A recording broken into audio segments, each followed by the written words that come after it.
অন্যান্য রাজনৈতিক দলের সাথে যখন কালকে কথা বলছি, আমি তো ছিলাম না, আমি তো কারাগারে ছিলাম, আমার সাথে দেখা হয় নাই। তো আমি আসছি সর্বোপরি সব ব্যাপারেই কথা বলতে।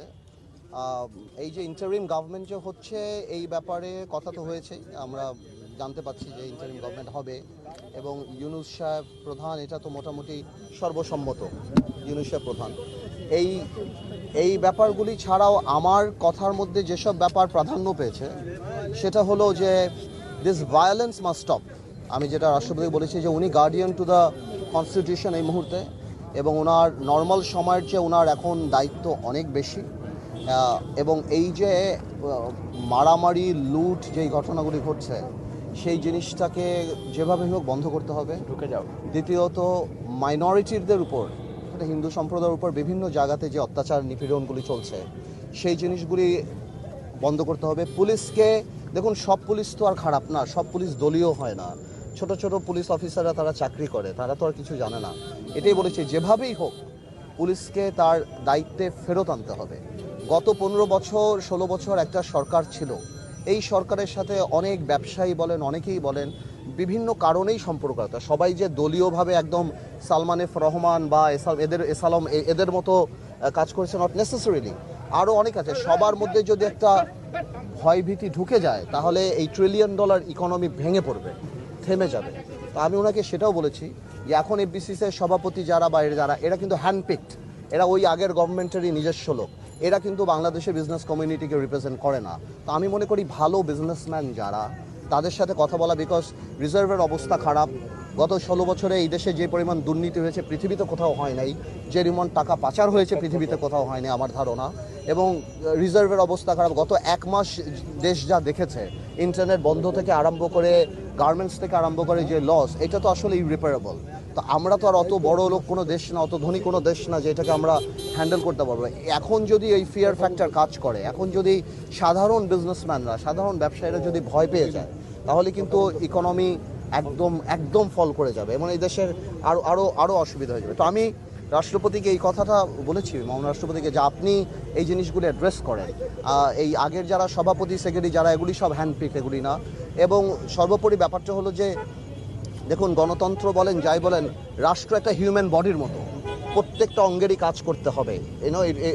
একজন সাকসেসফুল, মানে একটা সুস্থ মানুষ যেমন থাকে সাকসেসফুল কান্ট্রি হওয়ার জন্য, যে শুধু আমরা গণতন্ত্র আনলাম, ভোট দিলাম, সবই করলাম, কিন্তু আমার ইকোনমি ভেঙে পড়ছে, সবই ভেঙে পড়ছে, সেটা তো হয় না। তো এই সব আনুষাঙ্গিক যেই ব্যাপারগুলি, এগুলি আমি রাষ্ট্রপতিকে বলেছি যে আপনার এখন যেই দায়িত্ব, বা আপনি যে দায়িত্ব নিতে পারেন নিজ থেকে, সেটা আসলে আপনার নেওয়া উচিত এবং এই কানেক্টিভিটি সাধারণ মানুষের সাথে আপনার ক্রিয়েট করা উচিত। জি, সেটা হচ্ছে যে এই যে ইন্টারিম সরকার, এই সরকারে আপনাদের কোনো পরামর্শ, নাম আপনাদের পক্ষ থেকে কোনো না, আসলে তো আমি আজকের দিনে যদি আমাকে জিজ্ঞেস করেন, এই জিনিসটা আসলে এখন আর এটা ম্যাটার করে না, বিকজ এখন তো ইউনূস সাহেব হয়ে যাচ্ছে।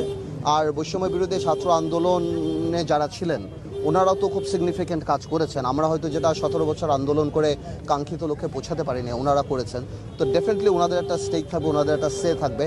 আমার বিশ্বাস এটা রাষ্ট্রপতি বলেন বা ইউনূস সাহেব যিনি আসবেন, ওনারা বসে একটা ব্যালেন্স ক্রিয়েট করে ফেলতে পারেন। সো আমার ধারণা ওই জিনিসটা ওভাবেই হোক। বাট আমি মনে করি আরেকটা ব্যাপার কথা বলেছিলাম, এটা খুব খুব গুরুত্বপূর্ণ, আমলাদের ব্যাপারটা। হ্যাঁ, আমি বলেছিলাম যে এই 15 বছর চাকরির কারণে অনেক আমলা দেখা গিয়েছে অতি আওয়ামী প্রেমীও ছিল, আবার অনেক প্রফেশনালও ছিল। এখন দেখা যাচ্ছে যে তাদের মধ্যে একটা ভীতি দাঁড়াচ্ছে।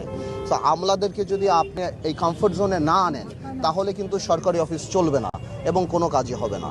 সো আমার কথাগুলি শুধুমাত্র রাষ্ট্র জানি এই 3 মাস 4 মাস 6, যাই হয়, আমরা তো এখনো বলতে পারি না, যে কোনো ধরনের ধাক্কা না খায়, রাষ্ট্রের যেন ইকোনমি না হয়, মানুষের যেন কোনো অসুবিধা না হয়। আমার কথাগুলি বেসিক্যালি তার উপরেই ছিল। আর বাকি যারা আছে, আমরা যখন জেলে ছিলাম তখন তো কথা হয়েছে। শপথ মনে হয় কালকে হওয়ার কথা।